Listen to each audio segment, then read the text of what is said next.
Yeah, man, you were instrumental in getting me to move to China. No question. No question. I was sitting there and I was like comfortable in Japan. Spoke the language. Had the nice apartment. What was that? Yeah, you were the man in Japan. You could speak the language. You were, and I met you in Japan. You kind of hooked me up and showed me kind of the ropes and stuff, and it was cool. But you know, like, it's good. It's good that you bust. It's good that you. I think it's good you busted a move. I mean, try a different country. Yeah, Because you were there for a long time. I was there long enough, 15 years, and then I came back for one more. But you were the key, we were just talking about it. But I called Dave, or Dave called me, and I was walking around. I was working at this place near Tokyo Station, had a new motorcycle, had a BMW, had a nice apartment. I had girlfriends, like, I don't know how many I had left, maybe four solid girlfriends and 2 on and off, something like that. And then I felt like, Which is standard. yeah, I had learned the language, so I felt like, hey, this is my, I don't want to leave here. Like, I got everything I need. Like, I was a pro, And I lived in a nice area, too. You were comfortable. Super comfortable, eating good food. And then you just said, I called Dave and I said, hey, I've always wanted to go to China, something like that. I'm thinking about going to China. But I got so much stuff here. I got so many connections, and I got everything here, And then Dave said something hilarious. He goes, I don't think you guys shit here. I think you should go. You were the only guy in the world that would have said that. Because I had everything there. You know what I mean? Like, my societies, things were, you know what I mean? Like, right. I had some couple $100 in the bank. I was like, okay, things were good. Yeah, but you were in the prime spot to make a move. You're still young, and you weren't. It wasn't like you had. Yeah, I mean, it wasn't like there was. You were permanently locked down to a house and a right. I had never done that. You were renting. Yep. All the chicks could be replaced easily. Yep. And also, they all came over to China. You didn't have a dog. If you had a dog, I might have thought about it a little bit harder. But it was just like four chicks in a rental. Right. So right. it was like some job. Right. Was it a job? Yeah, it was a job. I was selling like hermit crabs. Well, I had that business, right? I had that business. And then I was working. Yeah, you didn't even know what I was up to, actually. Well, you were in India, right? When I called you. Is that right? When I called you? I think so. Yeah, you were in India. Right. And then I was there. You didn't even know what I was doing. Yeah. No, I got a killer job. I was selling investment banking real estate to fund. So maybe I was wrong. Well, I was sorry. Yeah, well, the thing is, the guy who replaced me made $600,000 in like 6 months. Oh, really? Yeah. He closed the deal like that. Because the boss gave him a deal, basically. Because he felt bad when I left. Right. He was like, fuck, I got to help these new guys, And then he gave the new guy a deal. Right. But it was cool what you did, But I remember back then, just being younger, like my attitude might be different a little bit now, being older. But then it was kind of like, it's like shit. Young, fucking virile. Yeah, I was still rocking. Just invade a new, China was kind of like interesting. Well, actually seemed like, I think part of the reason was like, I was a little down on Japan, like a little bit back then. Like there was something about Japan economically and professionally that was a little depressing to me. Like, I was there for a long time. Yeah. And it was kind of like, is Japan, China really looked like the future. Right. In a way, like they were. It was at the time. And it was, right. In a way, it really was. It was kind of like Japan was sort of. Kind of still is in many ways. Yeah, Japan's kind of stuck in a way. I think it's gotten better lately, but it's all boils down to, Japan's kind of communist, It's not really talked about that much, but it's pretty communist there. And, I love it. In a lot of ways, I respect Japan, but in some ways, it's like, they don't really bite the bullet when they have to, like the whole the whole bubble. The reason why America, one of the advantages of America is like in America they kind of don't give a fuck. They're kind of like if the banks fuck up, and there's like a debt problem, Yeah. America is more comfortable with bankruptcy. Oh yeah. But they're not like that in Japan. So like all those banks that lent all that money during the bubble in the 80s, Yeah. all underwater, all fucked up, and like having a fucked up banking industry is terrible for the economy and the future of the country. Right. And that's been Japan's problem for decades. Right. And so, like that's It was a finance problem. Yeah. it's a banking problem. Yeah. Like you need a healthy banking sector, and and they didn't have one. So, The guys don't know that you're ex Goldman Sachs. Is that okay? yeah. Okay. Yeah, no one knows. Okay. It's a huge place. But like this guy knows that Dave knows what he's talking about. Like this is true, and I think you're right, because it ruins like young people's desire to go, because you can't start a company. Like nothing fucking grows there. You know what I mean? Well, right. It all dies. Like the big companies, just zombie companies. Well, that's just why kinda- they had their stagflation. Anyway, I don't want to get too into the weeds with like. Still, it's interesting. I think it's interesting. But anyway, that was sort of like when you called me about should I stay in Japan or should I go to China. I was like, fuck Japan. Japan's cool, but you went there, pounded 1 million units, ate all the food, learned the language, and you can always go back. That's why the way I looked at it was like, Right. yeah, and it's like see if you can like you might have more of a future or something like and like there's opportunity, and sort of like confidence in you as a person. I was like, You'll figure it out. yeah, you'll figure it out. Like, am I giving different advice to like another? It's like there's a lot of comfortable losers. There's some people in Japan that just stay. I shouldn't call them losers, but there's sort of like they couldn't do it. Yeah, in our mindset, they are losers. You got to keep pushing yourself. Fuck this shit. Yeah, Fuck and that's being what I was- complacent. So, I was like, Yeah. I was in Japan for a long time. I was like, I wanted to go to Brazil, and I almost did, but Hey, morning. it didn't quite work out. Well, you lived in, lived in India, right? Yeah. Company, yeah. So- I love India, and you guys had a great experience, man. Fuck. Yeah, no, India was cool. Because I was like traveling, and you were like working. So someday I'd love to talk to you about that, just to see what you learned. Because India is such an interesting place, and I think in some ways, not everywhere, but India is a little bit the future now. Again, Yeah, because it's yes, it's got its advantages. it's got youth and it's big. Yeah, You know it's what I just They- it's difficult to navigate. From a business perspective, the corruption and the red tape, it has its own challenges. Yeah, but all they need is like one big politician to say, no more red. You know what I mean? Like that place could change, is what I'm saying. Yeah, big companies have figured it out.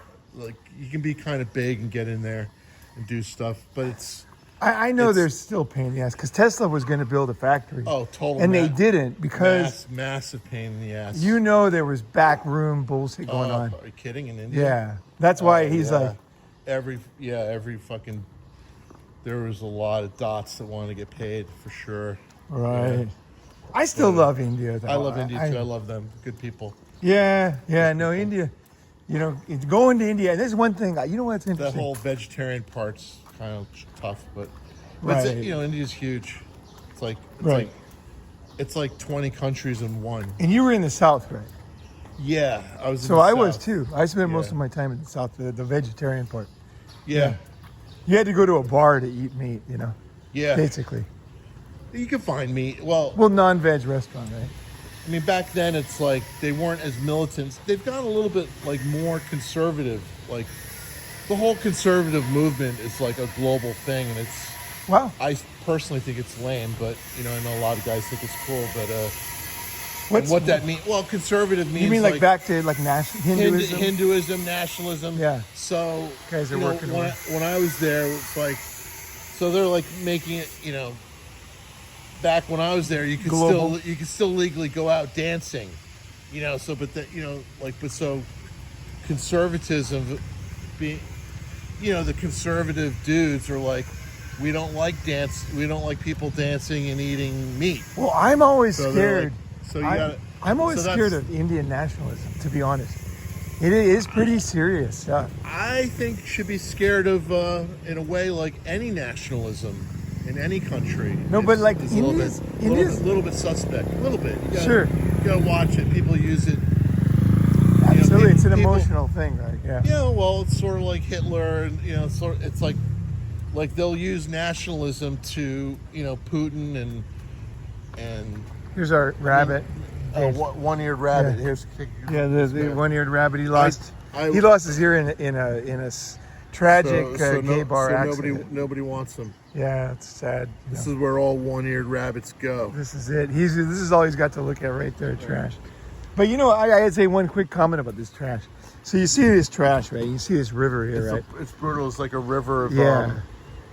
all the So Cambodia's got it's a problem with plastic. You can understand why microplastics in the human body is becoming more and more of a problem. Right. But what I was going to say is that this is the way Japan was in the 60s.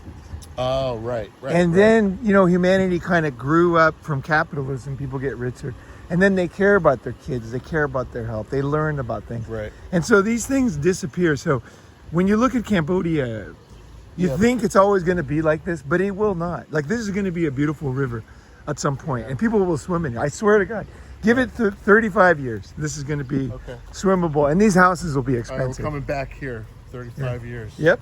I swear to God, it's going to happen.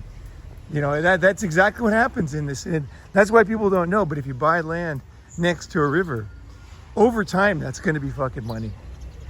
Right. It just takes time. And poor people can't see the value of water, so they don't buy. They don't think that means anything. But give it time. This will be coffee shops, and these will probably be all coffee shops here at some point, bars, things like that, right? I've seen it happen so many times. It's happening in Bangkok now, slowly. Like the rivers, these canals were so disgusting, but now they're changing, and now rich people are building like huge fucking mansions. If you come, when you come, I'll take you walking. It's just interesting to see. But here's the thing: I predicted it 9 years ago when I got there, and it's already happened. It's crazy. How you doing? Morning. Yeah. So don't feel bad like for the future, because this is what people do. They think, it's all over. It's always changing, and it's like, we don't like to let go of our narratives, right? So we want to be angry about something or happy about something, right? But like the best way is just to see things, get experience, learn, listen, realize things are always changing, Right. For the better, for the worse. Shit's always changing, And that's what you were saying, like go to China. It's changing, right? It's happening. Yeah. And I went, and it was great. And I'm glad you went. Oh, it was a great It's like experience. Yeah, it's cool. It's cool. You were the guy who motivated me, honestly. I was like on the fence. I don't think anybody else could have got me to go at the time. You were like, I don't think you guys shit. And I was like, fuck, I got all this, like I have my friends here, and I was so comfortable. I had, all kinds Make some new friends. Right. Find some new girlfriends, get a new rental. Well, you know what happened? And you can always go back. Yeah. Always go back. That's the way I looked at it. I was like, go to China and like... Not me. I can never mentally go back. I can go back now, but it's not the same. It's not going back anymore. Like, it's totally different for me in Japan. Like, I am now a global Asia rat.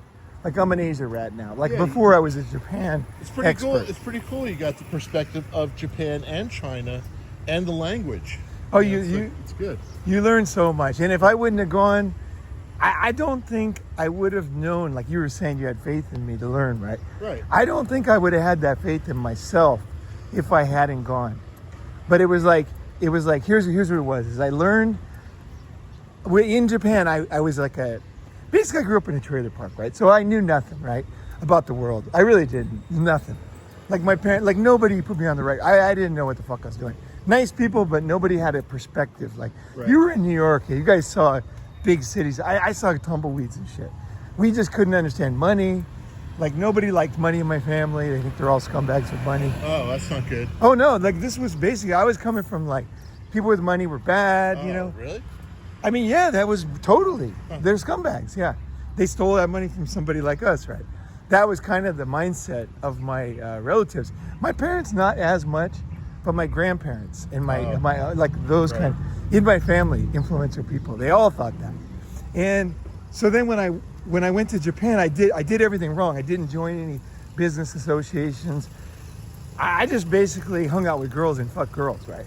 Right. And that was good. But at the time, that was great for me. But when I went to China, I thought to myself, here's what I thought. It was a beautiful thing. I said, you know what? This is another Asian country. I'm gonna become, and this might sound simple to you, but this is the most heavy fucking thing. I said, I'm gonna become a different person here. I'm gonna do everything that I didn't do right in Japan, that I saw other people doing, that I thought, that's not me, I can't do that. Like, I'm gonna join a business thing that I pay like $1,000 per year, and I'm gonna go to the meetings, I'm gonna meet people. Cool. And I'm gonna wear nice clothes, and I'm gonna mix with higher quality people than I did in Japan. I mean, Japan, Japanese are all awesome, but I'm talking like my landlord, I just met whoever was near me. Right. And this time I'm gonna go out, I'm gonna reach out, I'm gonna meet government officials, I'm gonna meet people that run in IBM, Siemens, I'm gonna meet these people. And so I did, and it was amazing, because as soon as I did that, people were like, where did you come from? Because I knew so much about Asia, but I had such a small, that I can't do anything big. And then the big companies, they were like, fuck. It's more entrepreneurial. The spirit of entrepreneurism is more alive there. I did it both. I didn't give a shit about the spirit.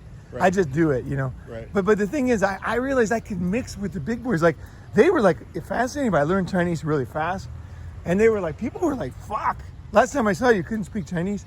Now you're speaking fucking Chinese all dinner. And they were like, we want to hire you. We want you to help us. Cool. Can you help us buy shit? And I started to look at expats. Although I always respect expats. Expats is a guy who got sent over. He never had to learn. The company got him an apartment. Well, that was the company gave him a ticket. That was me. Right. That was me. Right. You were total expat. Total. Right. Like, you had the expat package, fly home twice a year, health insurance. Like, for me, I landed. In my defense, it is a rock star lifestyle. Oh, it's awesome. No, that's what I'm saying. No, I always respected it. But at the same time, I got there, like, literally, think about this. It's January 25th. Okay, it's freezing. Right. I got there with a backpack, no money. I had $500, and I didn't know where I was going to stay. I stayed in like a youth hostel in Okubo, and I'm walking down the street. There's these South American whores. Back in 1990, they were there. And they're always there. yeah, and I was walking down the street, and I was like, They're always there. I didn't trust have me. any friends. Coffee was $5 a cup. I'm thinking my $500 is going to be gone in 100 cups of coffee. How am I going to get an apartment and a job? Right. And then I did an interview. I got a job. I mean, I had nothing, dude. I mean, like, I literally was walking to save 100. It's interesting that 100 yen. I would walk. It's interesting that we both had this. It's interesting how you went in like that with the backpack as a non-expat. Yeah. And I went in as an expat. But both of us had the first impression with South American whores. That's interesting. Like. So he's getting a little.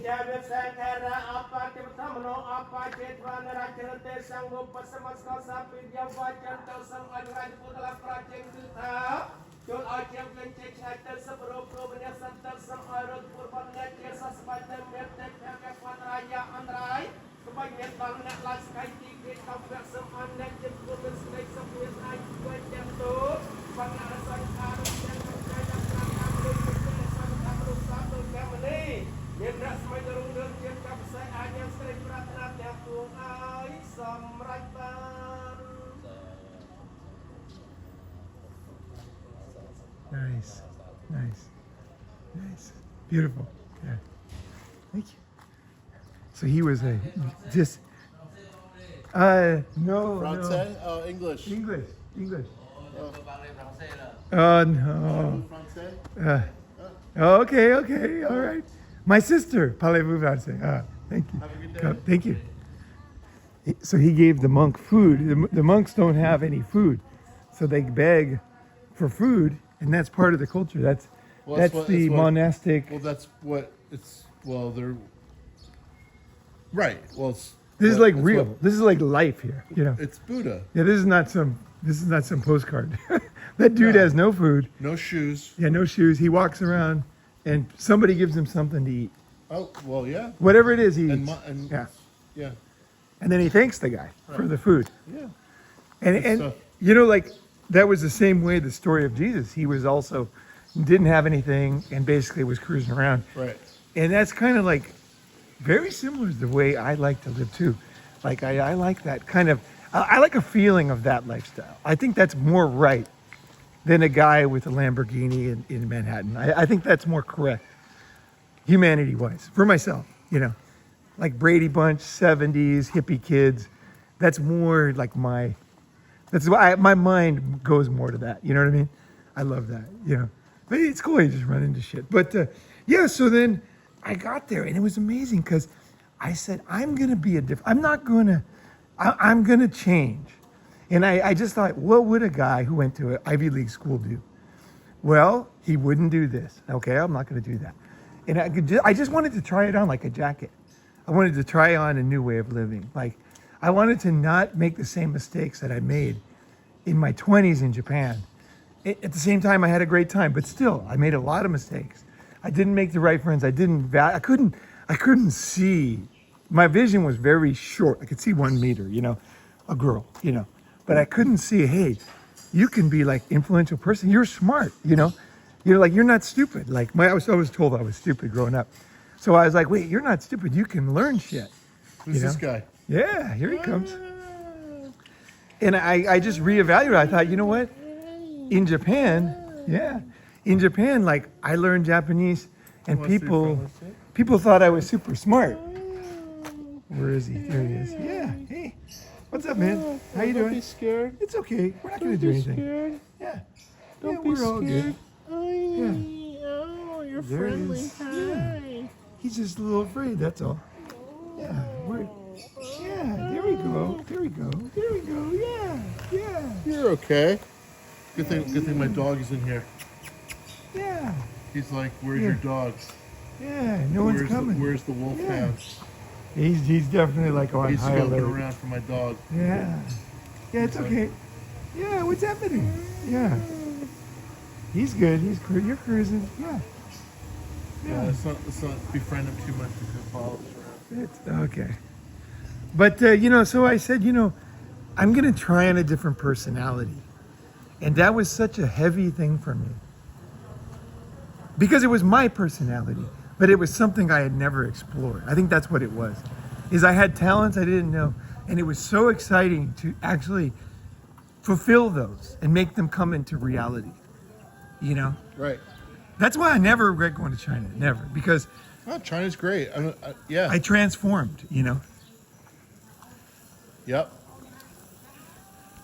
China's the shit. I think until then, I just always secretly thought I was lucky. Like I learned Japanese, I was lucky. Right. I did this, I was lucky. And then I realized, what are you talking about? Nobody's lucky. You worked hard. Right. You got skills. Like you fucking did this thing. It's crazy to think now, but I never thought I had any skills at all. Like really, I didn't think I could do anything right. Anything I got was just luck. Must have been just luck. Got the morning vegetable lady. Yeah. Fresh vegetables there. How you doing? Hey. Yeah. No, you gave me the right advice actually. You did. Because I would have got stuck in Japan, especially if I got that that's 600 grand. You stay there for you stay there for long enough. Yeah. Everybody gets stuck in Japan. I almost got stuck in Japan because it's so great. I mean, it's great. Actually, I don't know if saying stuck in Japan is right. It's it's awesome. Japan's awesome. Like the people that get to stay and live their whole lives there are also they're fortunate too. It's like something. I don't know. I guess it's all good to move. I'm glad I didn't stay in Japan either. I was there a long time. Well, I think it's the ultimate quandary. Yeah, Do you stay the same or do you change? And then was it good or bad? There's no There's no right or wrong. There's no good or Yeah, bad. and there's different kinds of people. Like I can appreciate.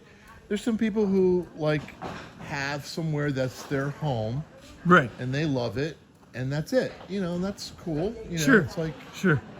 that's you know, so I think we all influence each other. Like my brother, he's the home guy. He's got the home. He's got everything. But at the same time, he really has learned a lot from hanging out with me. Like he's ready when he retires to move around, you know. He doesn't want to just sit where he is, you know. So I think it's cool that we influence each other, you know. Because there is good and bad in everything, right? You know, what he's living a very comfortable life, right? Good life. There's nothing wrong with that life. But I don't know, man. I just love this shit. I just love cruising around. yeah, I like cruising. Yeah, cruising around is good. Yeah, you guys got to come visit Thailand, man. Fuck. That we got to figure that out somehow. Just not so much to see Thailand, because you know Thailand, but just to kind of, I'll show you my life there. You know what I mean? Like what I'm doing. Here's how I figured it out. Here's how I ride. It's like a skateboard. Everybody knows the skateboard, but it's how you ride it, right? Here's the ramp. Here's the way I, hang on the lip. This is here's the way I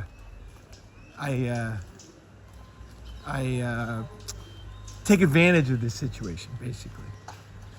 Make music with this instrument, right? Right. I think that's what it's about. Everybody does it a little different, you know. That's what I don't like about diversity stuff, is based on skin color. Because I look at us and we are so diverse. Like me and you, we're fucking the most unique. Like you don't even see it when you see us, right? We just look like a couple of fucking, especially when we're back home, right? We just look like a guy who lived there his whole life and grew up this way. But people can never see in our minds the richness of experience, like of travel and stuff. You know, it's so like I'm always shocked when I go home and I see somebody who looks like they have great, they have like really cool clothes and they look really experienced. Talk to them, they haven't done anything, It's like, whoa, no way. Holy shit. Yeah, some guy could look like Homer Simpson, yet he's like, right. On the inside, he's moves like a couple zip codes over and he's like Axl Rose. Totally. It's just like, I know a guy like that. He's an oil guy, and he looks like a guy who's never left his 1950s schoolyard. Like the pencil in his pocket and everything. Right. But man, that guy's been just like the enforcer. Right. He knows like Russian oligarchs. Right.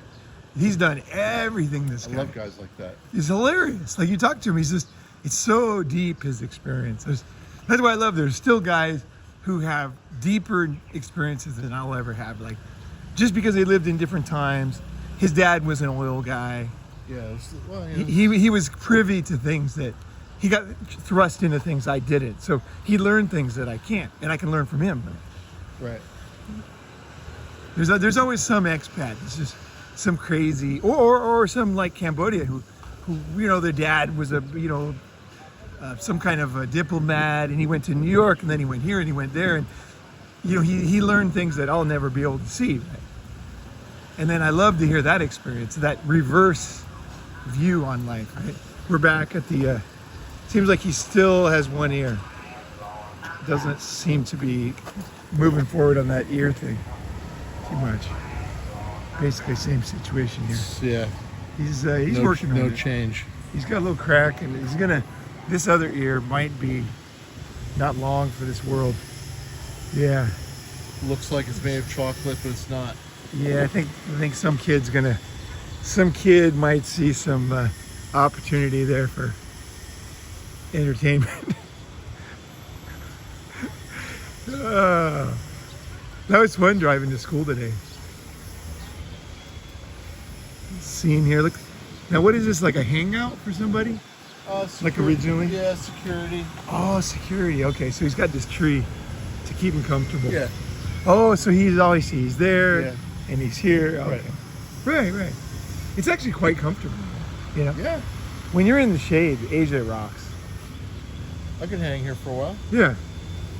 He's got his old comfort scene there. What has he got here? Let's see what's his situation here. He's got his tea, right? He's got his tea and water. He's got his water there. He's got his comfortable chair. He's got his friend can stop by there and chat it up right there. He can fully beat one off in there. Yeah, maybe at night could get one, get some satisfaction there. Doesn't have to sing that song. I can't get no. He's like, nope, I can, and I will. Yeah, maybe he doesn't get what he wants, but he gets what he needs. Right? Okay, watch out. All right, we're rocking across. We got the old vegetable guy coming here. Here he comes. Rock and roll, rock and roll.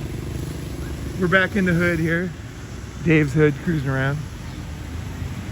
This is kind of a cruising around video. You guys haven't seen this part. This is like basically down towards the market. You'll see this later because it'll be happening. We'll get a video up with Bike. Oh yeah, electric bike. Wow. They had so many in China, man. Bad electric bikes. Oh man. That's what everybody rode back then. They were so cheap they sold them in the supermarket for like 120 bucks. It's cool. And they were pretty good too. They were pretty good. Like every shop like this had a little cable that you could charge. Right. They had like a little meter, you know, like LED pre-Windows. What is that called? Like DOS level software. But it was reliable. You just come in, charge it up a little bit, move on.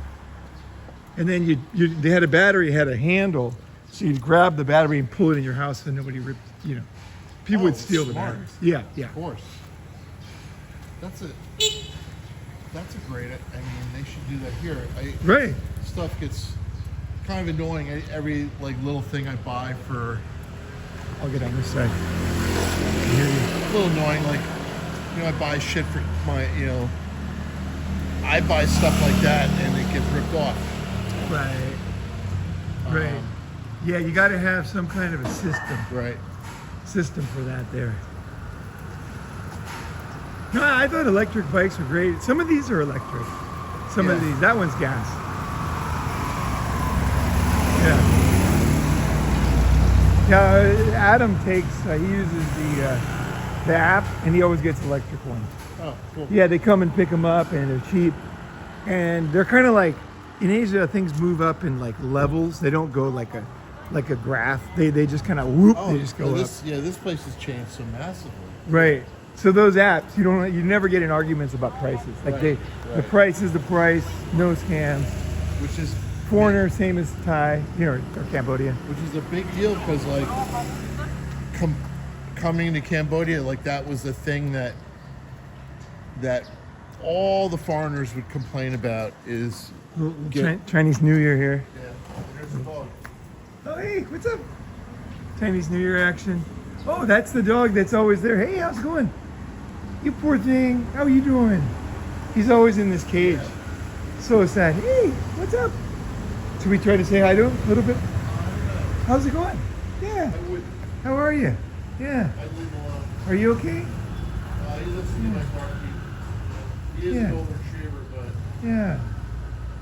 We don't like seeing you in that cage. Yeah, that's no he's good. friendly when he's out and about. Everyone's Right. like guarding the door there. Right.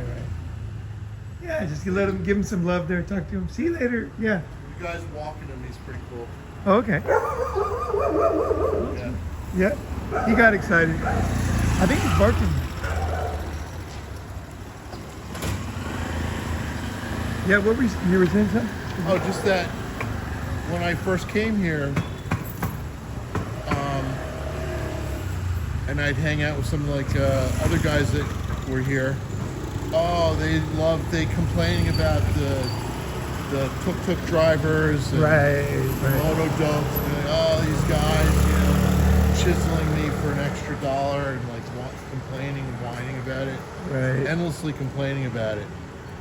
And then also like you can't, you know, walking around downtown, and then the tuk-tuk drivers are like, you want tuk-tuk? You know, and like, oh, these guys are always harassing me. Honestly, I got so tired of listening to them whine and complain. Yeah. That I didn't really like hanging out with them that much. I don't like that. I don't like guys that just whine and fucking complain about shit in a foreign country. Well, you know what? what's Like, shut up. But what you had to do back then though was get a motorcycle. get your own fucking motorcycle, Yeah. you pussy. You know, it's like Right. and it's like But there's a lot of guys that come to a foreign country and they're just like, it's unimaginable to them to actually get a motor. You know, maybe Yeah. they don't have experience on a motorcycle. Yeah. I understand that. Yeah. And it does seem kind of dangerous. Yeah. But it's not like India. It's not that fucking dangerous. You know, it's not. It's there's different levels of danger. And here it's actually not that dangerous. I'd be like, get a fucking get a moped, you fucking pussy. Well, they don't And drive then, that you know, fast here. That's one of the you big could things. you know, get on the moto and drive slowly and stop fucking whining. I hate it. You know, it's like, You know if what's you're gonna be a pussy like this, go back to where the fuck you came from. You know what's the American version or the home version of that? Is the old guys complaining about their health. Right. It's like they ate themselves into bad health. They didn't go to the gym. And now the biggest topic is like, oh my God, I'm getting old. Like, that is such bullshit. I hate that. That's my version of hating that. The foreigners don't bother me so much, but the guys complaining about their fucking health all day when they're the guys Worse than that is like old caused guys. it. Well, even just any old guy like complaining about the state of the world, just in general. Oh, the fucking world's going to shit. Right. Things used to be so much better back in the day. Oh, yeah. The fucking got you know. This, Monk- that, monks this, are on that, the this, rampage. that, you know, Yeah. you know, any old guy, you know, under an umbrella complaining about the state of the nation. that Fucking hate those guys too. Oh yeah, you Like, know. shut the fuck up. Oh dude, I did a I classic hate, one. I hate all this anything whining. It's like, shut up. Dude, I did a classic one in India. So I was in Goa at the main beach there, and what is that called? I forgot the name of the beach, but everybody was complaining that India was this way back in the 60s, 70s, and now it's like this, and they're talking this shit. And I was like new, you know, I was pretty, you know, I didn't know much. But anyway, I had a motorcycle, and I thought, you know what? Maybe those guys are right. Maybe they're not right. I'm gonna go look for a place that's undeveloped like they're talking about. So I drove my bike south towards Panjun, right? And Towards where? Panjun, the city in Goa. I think it's called Panjun. The main city in Okay. Goa. Yeah, I went down that way, and then Palolem? no. Okay. I thought it was called Panjun. You might be right. I went to an NA. I went to a meeting there. You know, I didn't hit the main spot. I rode a motorcycle to Goa, but I think I was I was like in Pondicherry. Oh, no, Pondicherry. No, not Pondicherry. Pondicherry's awesome. No, Pondicherry's somewhere else. Oh, okay. Palolem. Oh, okay. So I went down there, and in the middle, I found this beach. It was just like they were describing, like the real India. And then it was fucking hell because I thought, you know what? I'm gonna test these old guys complaining out. I'm gonna see if they're telling the truth, like, because I don't like when people lie. That's the problem. Is what they're doing is lying. So There could be there could be truth in it. You know. no, but sometimes it's fucking lying. Right. They don't remember how uncomfortable it was. And that's important because you got to tell kids the truth. You got to be able to look at the past with a balanced eye, tell your kids, hey, this was good, this was not good. Here's what life was really like. Right. And you would never want that now because you like this, you know, or, you know, like that's quite difficult now, you know. But like, so I went through like the bamboo bullshit, whatever it was, the trees, and I got to the beach and there was like 1 meter beach because the beaches in India are all kind of man-made. Like they cut down the trees over many years. So I learned that when I found a beach that wasn't right. So I went down and I was like, okay, fuck it. I'm just gonna stay here. These guys say it's so great here. I laid down these bugs and started attacking me, biting me. And the water just didn't seem safe because there was like sharp rocks. And I went back on my bike and I thought, they're full of shit. They're full of shit. India is better now than it was then in that beach area. They're talking bullshit, basically. That's what I don't like. It's the, Right. You got to be balanced. It's really hard because we have all these like, what do you call it? Things we can't see, and we have things we want to be true. You know, our girlfriend was so great. What do we want to believe stuff? Well, right? yeah, it's like Like a the fantasy. lies that people tell propagate to the children. You know, it's like not good. Right, It's like right. it's like why racism is like passed down. It's Yeah. like the lies that. Dude, I think the there's- lies that my father told me. You know, it's Dude, like, I think there's a lot of racism against white people myself of- nowadays. Of course. Fucking terrible. Oh, racism is Dude, yeah. It's Of terrible. course there is. Racism is yeah. It's like right here, right now. Absolutely. It's not the past. Drives me fucking insane when I go home. But yeah, no, it's true, man. It's like these stories, like I think one of the highest values I have on this channel is I try my best to present things in a way that is honest and also from the perspective of the person I'm talking to as best I can. Because if you say something people don't understand, that's not really helpful either, you know? So I have to kind of test people to see what they understand, how they think what the word. Then I can say, oh, okay, so, okay, I see how you, okay. Then I could say, okay, this is the way you would have experienced it maybe, you know? And then they're like, oh, I get it, you know? That's, I think telling people the truth about the past is one of the fundamental. Somebody's got to tell the children the truth. Yep. It's one of the fundamental things in the world. Right? Because we're passing That's on. that guy. Yep, yeah. He wants to know. He wants to know the truth. Little kid, he's a. That little kid, he was waiting there for the truth. He was. Unfortunately, my Cambodian is still Right, a little rusty. Yeah, I got to go get breakfast, so. Yeah, it's time to fucking eat some Time to food. get some breakfast. All right, we're going to cut this one off. Circle back to that guy The later. truth is going to wait for food. Food always comes first, like basic life necessities. Right. Sleep, food, water. Sleep, food, water. There you go. Truth, that comes after that. Take care of your body first. All right, guys. Thanks for listening. Say anything? Oh yeah, sorry, no dog today. Like, left him outside for a few days, so he's like in my house, not wanting to come out. He's so. actually looking like a house dog for like 5 minutes. Yeah, he's faking it. He's doing a great job. Yeah. So maybe next time bring the dog. We'll bring the beast. All right, guys. Thanks.